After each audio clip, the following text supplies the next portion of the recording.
Bismillahirrahmanirrahim. Assalamualaikum warahmatullahi wabarakatuh. Bertemu lagi bersama saya Wiwit Nutridin Jani from International Program of Islamic Communication Batch 20 and 21 Universitas Muhammadiyah Yogyakarta. Pada kesempatan kali ini saya akan mereview kembali materi dari mata kuliah Psikologi Komunikasi Dakwah yang telah disampaikan di pekan-pekan lalu, yaitu mengenai persepsi, sensasi, memori, konsep diri, dan tipe kepribadian. Nah, sebelum ke topik inti, alangkah lebih baiknya kita mengingat kembali ada apa aja sih tipe-tipe komunikasi itu. Let's check it out. Nah, terlihat kan kurvanya? Yang pertama itu komunikasi intrapersonal. Selama ini yang kita tahu pada umumnya komunikasi itu terjadi antara satu orang dengan orang lain yang saling berinteraksi, ya kan?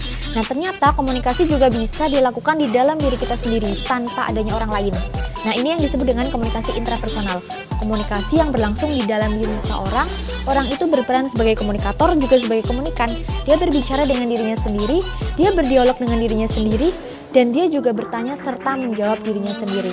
Itulah mengapa komunikasi ini nih, komunikasi intrapersonal merupakan pokok landasan dalam konteks-konteks komunikasi lainnya.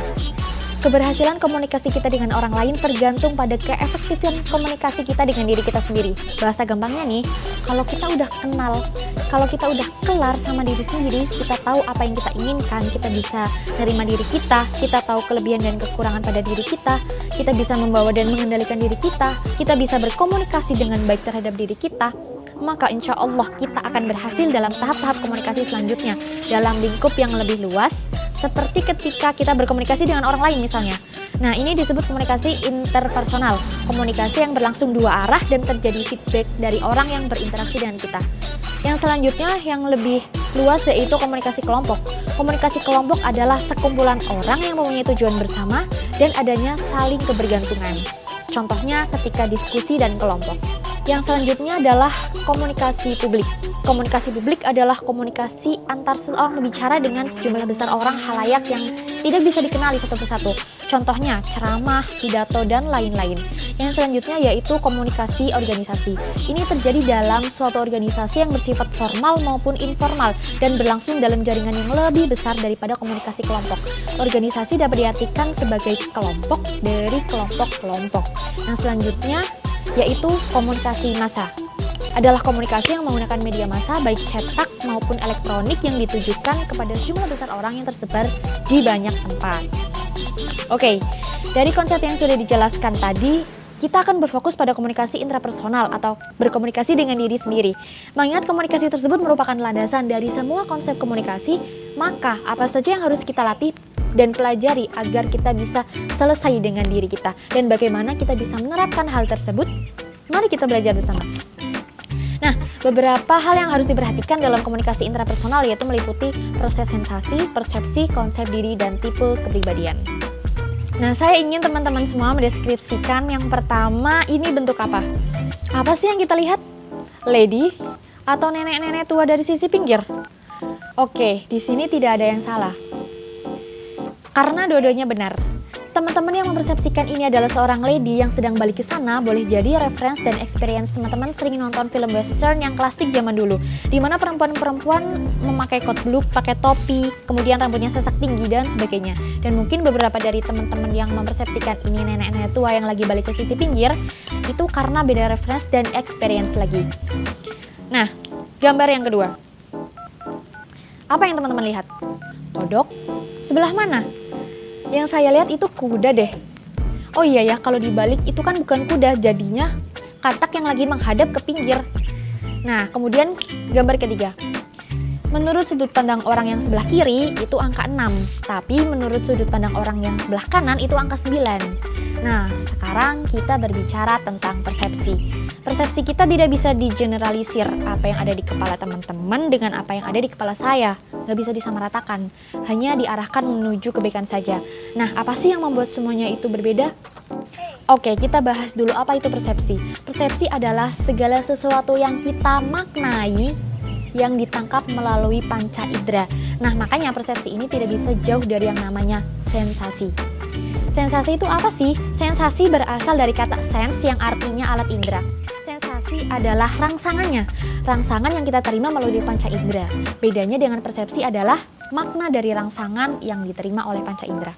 Contoh sensasi adalah ketika misalnya suara yang dapat kita dengar, lalu ada tampilan seorang komunikator yang bisa kita lihat dengan mata, atau bau parfum yang bisa dicium oleh hidung, dan lain-lain. Itu adalah sensasi. Contoh persepsi.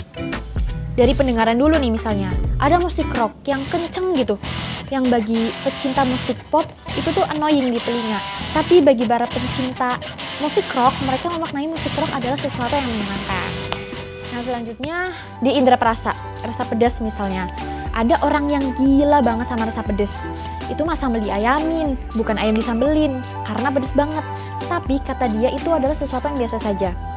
Kemudian indera penciuman kita. Teman-teman di sini ada nggak yang suka bau wangi melati?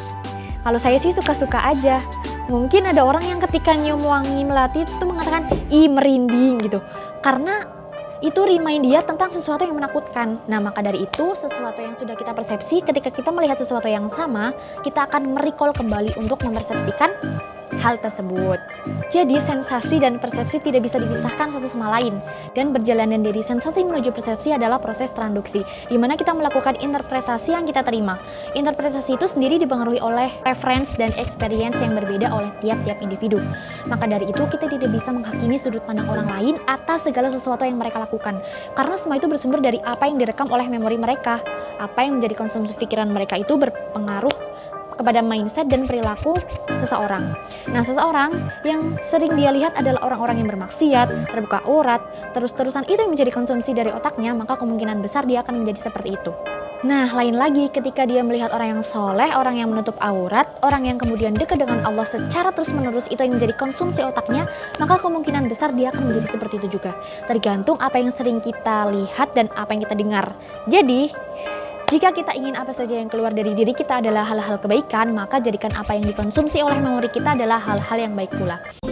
Oke, pembahasan kita selanjutnya adalah memori. Dalam komunikasi intrapersonal, memori memegang peranan penting dalam mempengaruhi baik itu persepsi maupun berpikir.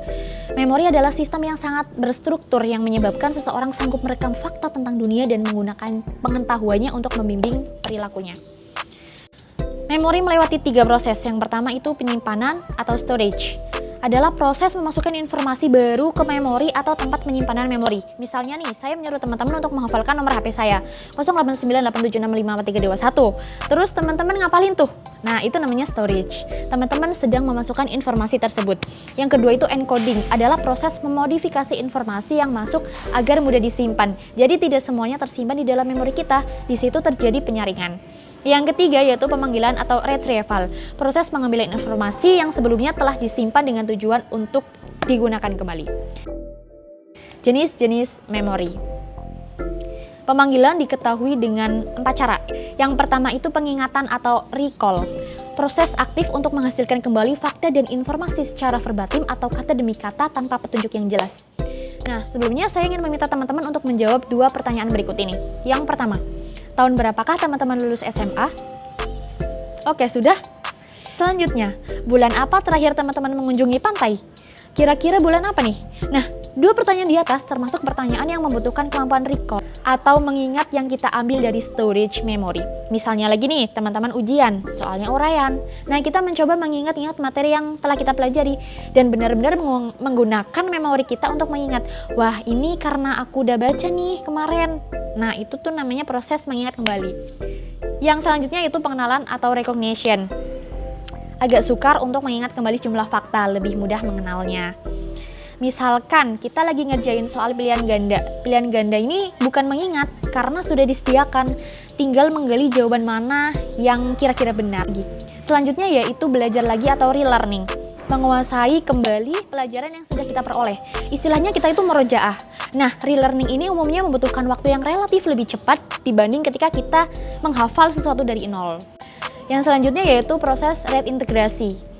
merekonstruksi seluruh masa lalu dari petunjuk memori kecil. Misalnya nih, teman-teman punya mantan yang udah lama putus. Suatu hari teman-teman itu lagi jalan-jalan melewati sebuah kafe yang dulu pernah dikunjungi bersama si mantan untuk makan di situ. Nah sekarang nih cuma lewat depan kafenya aja, nggak masuk, nggak makan, itu kemudian bisa teringat kembali segala hal yang pernah dilalui dengan si mantan. Nah ini yang disebut dengan reintegrasi. Terdapat petunjuk memori yang membantu kita mengingat sesuatu.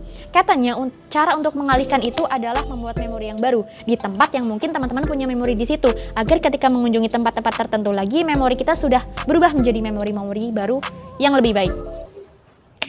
Nah, selanjutnya tentang tipe-tipe ingatan. Teman-teman mungkin ingat momen untuk pertama kalinya ketika teman-teman itu merantau belajar di luar kota. Walaupun sudah lewat bertahun-tahun yang lalu, tetapi mengapa teman-teman gak bisa ingat apa yang dimakan di minggu lalu misalnya? Nah, terdapat dua tipe memori ingatan. Nah, yang pertama itu short term atau ingatan jangka pendek, yang kedua itu long term atau ingatan jangka panjang. Anggaplah kalian disuruh oleh ibu kalian untuk membeli 2 karton susu, 1 lusin telur, dan 3 kotak misis. Kalian akan mengingatnya sampai berhasil membelinya. Namun setelah itu, tanpa sadar kalian akan mulai melupakannya karena informasi itu tidak akan berguna. 1 bulan berlalu, dan ibu meminta kalian untuk membeli hal yang sama seperti bulan lalu. Apakah kalian akan ingat? Jika tidak, maka kalian akan diingatkan kembali oleh sang ibu. Nah, ini adalah ingatan jangka pendek atau short term yang hanya disimpan untuk sementara sampai selesai digunakan. Lalu bagaimana dengan ingatan jangka panjang atau long term?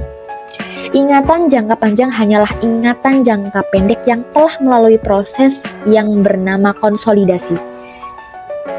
Nah, jika kalian diminta oleh ibu kalian untuk membeli belanjaan yang sama setiap bulannya, lama-kelamaan kalian akan ingat sampai kalian akan pergi membeli belanjaan tersebut tanpa diminta. Perbedaan antara ingatan jangka pendek dan ingatan jangka panjang bukan hanya terletak pada kegunaannya, tapi juga pada penyimpanannya. Kapasitas ingatan jangka pendek yang bisa disimpan hanya sedikit. Nasib suatu ingatan jangka pendek hanya ada 2, yaitu konsolidasi menjadi jangka panjang atau dilupakan. Nah, yang selanjutnya yaitu konsep diri. Pada dasarnya, konsep diri adalah cara pandang atau sikap seseorang terhadap dirinya sendiri. Konsep diri tidak hanya mempengaruhi karakter individu terhadap dirinya, tetapi dia juga merasa puas terhadap kehidupan. Konsep diri merupakan inti dari kepribadian, dan ini sangat mempengaruhi dalam menentukan pengarahan terhadap kepribadian dan perilaku dalam kehidupannya. Ini mewujudkan jawaban atas pertanyaan, who am I? Konsep diri ini terbagi menjadi 2, konsep diri negatif dan konsep diri positif. Yang pertama, konsep diri negatif. Konsep diri negatif adalah cara berpikir mengenai konsep diri dalam hal-hal yang buruk atau negatif. Konsep ini juga biasa disebut dengan sifat pesimis. Misalnya, seseorang yang merasa dirinya menjadi dingin dan tidak pernah nampak. Contoh selanjutnya yaitu seseorang yang merasa dirinya malas dan pekerja yang tidak berpengalaman.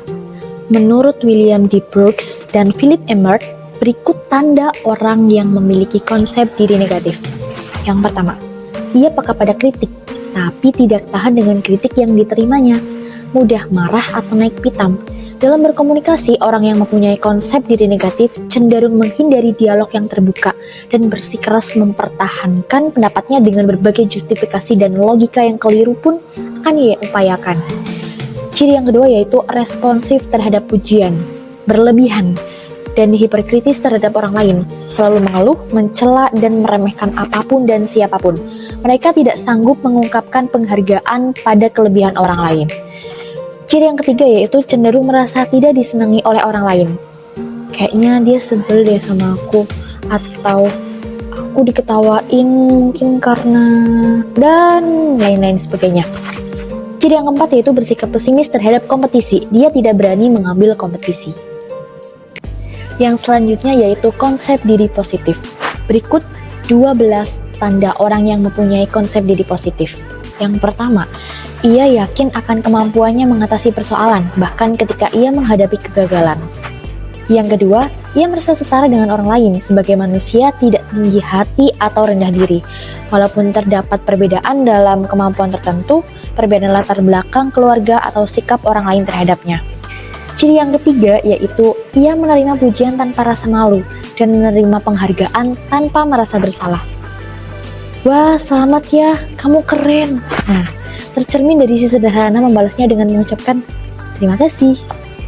Misalnya lagi, wah rambut kamu bagus ya. Nah, jika orang dengan konsep diri yang negatif nih, dia akan menjawab enggak, kebetulan aja, atau ini karena sampo baru. Nah, sedangkan orang yang mempunyai konsep diri positif, ia akan menjawab sesimpel terima kasih ya, tanpa merasa wah aku ini emang keren. Ia hanya menganggap itu sebagai apresiasi, tidak lebih. Yang selanjutnya yaitu ia sanggup menerima dirinya sebagai orang yang penting dan bernilai bagi orang lain, paling tidak bagi orang-orang yang dipilih sebagai sahabatnya. Ciri selanjutnya yaitu yang kelima, ia sanggup mengaku kepada orang lain bahwa ia mampu merasakan berbagai dorongan dan keinginan, dari perasaan marah, kecewa, cinta, dari perasaan sedih yang mendalam hingga bahagia yang mendalam pula. Yang selanjutnya, ia mampu menikmati dirinya secara utuh dalam berbagai kegiatan yang meliputi pekerjaan, permainan, ungkapan diri yang kreatif, persahabatan, atau sekedar mengisi waktu.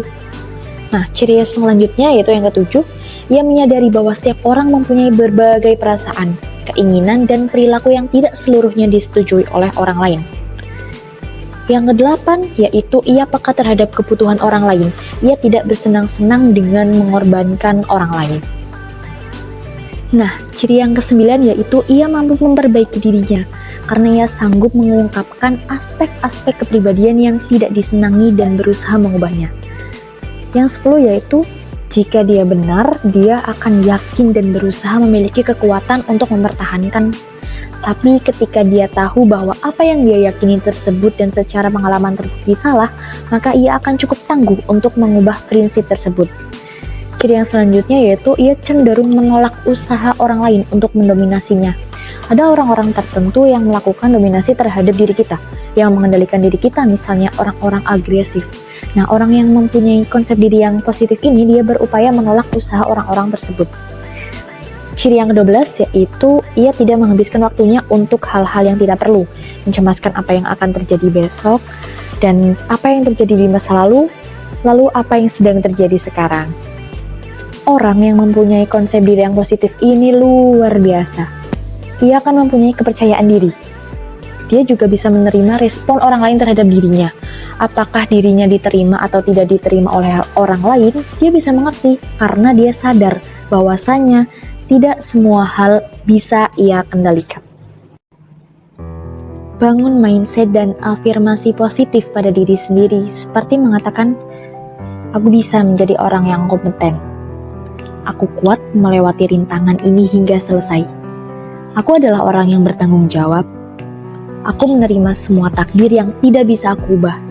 Aku menerima segala rezeki yang datang kepadaku. Aku mampu melindungi energi di dalam diriku dari hiruk-pikuk dunia. Aku pernah jatuh, tapi pelan-pelan aku mampu berdiri kembali. Aku sedang tumbuh menjadi lebih baik. Arah hidupku sedang mengarah kepada orang-orang yang baik. Aku percaya mimpi-mimpi itu akan menjadi nyata sekalipun jaraknya masih sangat jauh. Semesta mendukung langkah dan impianku. Aku membawa kebahagiaan dan menerima banyak kebahagiaan. Aku berdiri tegap karena aku percaya dengan kemampuanku. Aku terima tantangan karena aku pantas. Ayo, kita mulai bangun afirmasi positif terhadap diri kita. Nah, demikianlah konsep diri, kita bisa membuat pilihan apa yang terbaik untuk kehidupan kita. Pembahasan yang terakhir yaitu tentang tipe kepribadian. Simak video berikut ini.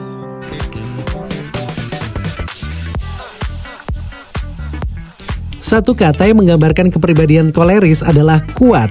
Koleris yang kuat merupakan tipe kepribadian yang tegas dan tipe seorang pemimpin. Koleris sangat suka mengatur, suka petualangan, dan suka tantangan baru.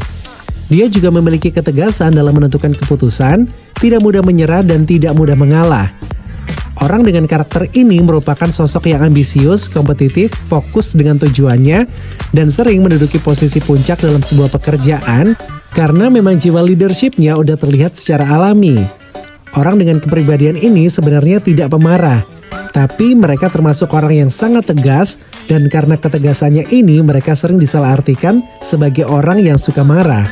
Mereka merupakan orang-orang yang visioner dan tidak pernah kehabisan ide. Secara garis besar, berikut adalah poin-poin kekuatan dan kelemahan tipe koleris. Kekuatan tipe koleris antara lain senang memimpin, membuat keputusan, dinamis dan aktif. Bebas, mandiri dan berkemauan keras untuk mencapai sasaran. Berani menghadapi tantangan dan masalah. Prinsip mereka, hari esok harus lebih baik dari hari ini. Mencari solusi dengan cepat. Terdorong dengan tantangan, mampu menentukan tujuan dan mendelegasikan pekerjaan dengan baik. Tidak begitu perlu teman. Biasanya benar dan punya visi ke depan. Unggul dalam keadaan darurat. Sedangkan kelemahan mereka diantaranya tidak sabaran, cepat marah dan senang memerintah. Terlalu bergairah atau susah untuk santai. Menyukai kontroversi dan pertengkaran. Terlalu kaku, kuat dan keras. Tidak menyukai air mata dan emosi tidak simpatik. Tidak suka bertele-tele. Sering membuat keputusan tergesa-gesa. Cenderung memperalat orang lain. Menghalalkan segala cara untuk mencapai tujuannya. Workaholic atau cinta mati dengan pekerjaan. Sulit mengakui kesalahan dan meminta maaf. Tipe manusia selanjutnya adalah sanguins. Satu kata yang menggambarkan sanguins adalah populer. Sanguins yang populer merupakan tipe karakter kepribadian yang suka menjadi bahan perhatian, ingin selalu disenangi oleh orang lain, dan menyukai popularitas. Ia juga memiliki rasa percaya diri yang tinggi dan senang menjadi pusat perhatian. Seorang sanguin selalu senang dalam situasi yang gembira, pesta-pesta, berkumpul dengan teman-teman dalam kondisi yang ramai. Mereka senang terhadap aktivitas kebersamaan yang menyenangkan, namun hidupnya tidak teratur.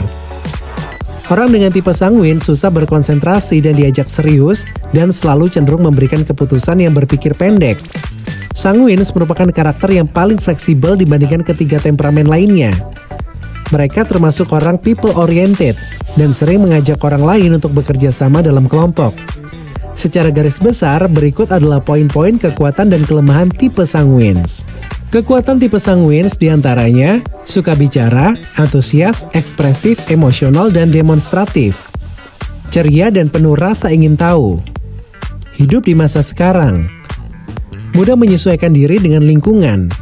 Berhati tulus dan terkadang kekanak-kanakan. Senang berkumpul, mudah berteman dan menyukai orang lain. Senang dengan pujian dan ingin menjadi perhatian. Menyenangkan, mudah memaafkan atau tidak menyimpan dendam. Mengambil inisiatif atau menghindari hal-hal atau keadaan yang membosankan. Menyukai hal-hal spontan. Sedangkan kelemahan tipe sanguins diantaranya suara dan tertawa yang keras bahkan terlalu keras. Membesarkan suatu hal atau kejadian. Susah untuk diam. Mudah ikut-ikutan atau dikendalikan oleh keadaan ataupun orang lain. Sering meminta persetujuan bahkan hal sepele. Pelupa, dalam bekerja lebih suka bicara. Cenderung tidak tepat waktu. Mendominasi percakapan, suka menyela dan susah mendengarkan dengan tuntas. Sering mengambil permasalahan orang lain menjadi seolah-olah itu adalah masalahnya. Egoistis alias suka mementingkan diri sendiri. Sering berdalih dan mengulangi cerita yang sama. Konsentrasi ke how to spend money dibandingkan dengan how to save money. Yang ketiga adalah tipe kepribadian melankolis. Satu kata yang menggambarkan karakter melankolis adalah perfeksionis. Tipe kepribadian melankolis yang sempurna merupakan tipe kepribadian yang memiliki karakter cenderung bersikap rapi, teratur, dan terencana. Keunggulan mereka adalah mampu mempertimbangkan segala sesuatu dengan melihat hal-hal terkecil.